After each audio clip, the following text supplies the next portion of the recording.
keep you updated on the capital and financial markets. Here is a recap of what happened.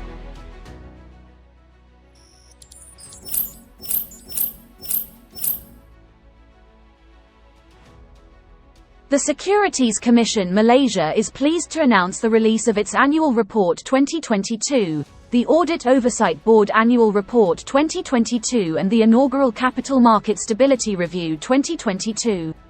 The SC Chairman, Datuk Sri Dr. Awang Adik Hussein, said the Malaysian capital market remained orderly and continued to finance the economy, with total funds raised hitting a record high of 179.4 billion ringgit.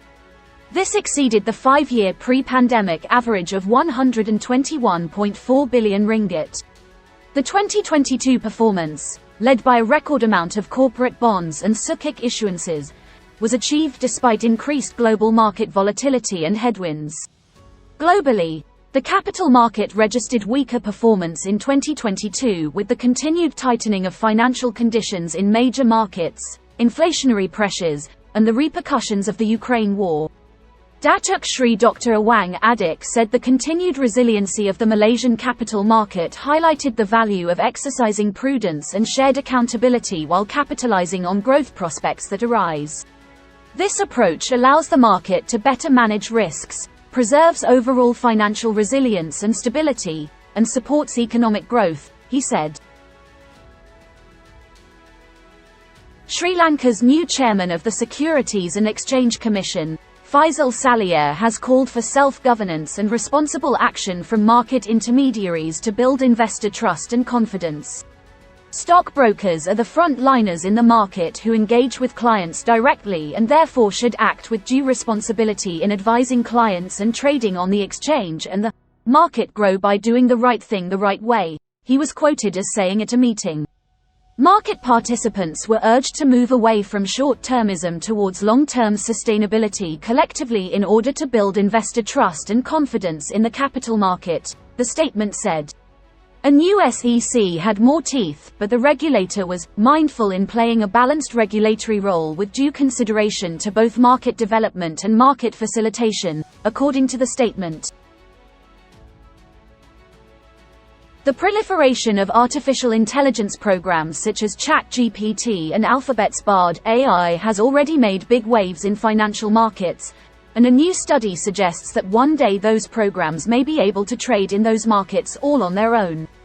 The investment industry has long used algorithms and quantitative trading programs in an effort to boost profits, but the recent breakthroughs in AI opens up new possibilities. While a potential future where AI is running money on its own is likely many years away, a preliminary paper from 2 academics in South Korea shows that ChatGPT is already a better portfolio manager than just throwing darts. The paper, called "Can ChatGPT Improve Investment Decision?" from a portfolio management perspective, found that ChatGPT's ability to choose from a set of assets outperformed random selection on measures of risk-adjusted return and diversification. Retail investors, particularly those who may be uneducated or misinformed, can benefit from the democratization of portfolio management, the paper's authors, Kyung-Jun Ko and Jae-wook Lee, wrote. Additionally, professional portfolio managers can improve their productivity by focusing on more important tasks while being assisted by ChatGPT in the selection of diverse assets for a given portfolio. The researchers said the early results showed that ChatGPT could be used as a co-pilot for investors, but not a profit. That isn't too far removed from robo-advisors already in use for many retail brokerages. It also mirrors the plan of at least one financial firm, as Morgan Stanley is already testing an open AI-powered chatbot with its financial advisors to help with investment decisions. Asset managers are complaining that new EU rules to classify sustainable investments are unworkable, prompting the European Commission to consider junking a key part of its flagship initiative for the €282 billion market.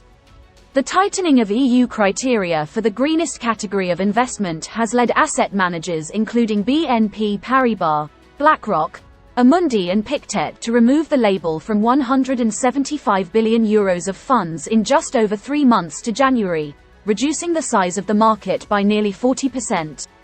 Several people familiar with discussions between EU officials and industry say the Commission is now debating whether to scrap the category altogether, to quell fears of greenwashing and address the frustration of the market. A total of 13,764 employers have failed to pay employees' Provident Fund contributions for the last 3 months, affecting thousands of workers.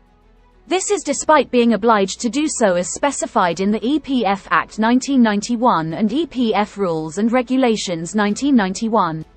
An EPF spokesperson said employers that do not make contributions on or before the 15th of every month face imprisonment of up to 6 years or a fine of up to 20,000 ringgit or both under the Act. However, the spokesperson declined to say if any employer has been prosecuted under the Act to date. This has been the FIMM TV Weekly Recap. Be informed, stay updated. Be sure to like, share and subscribe.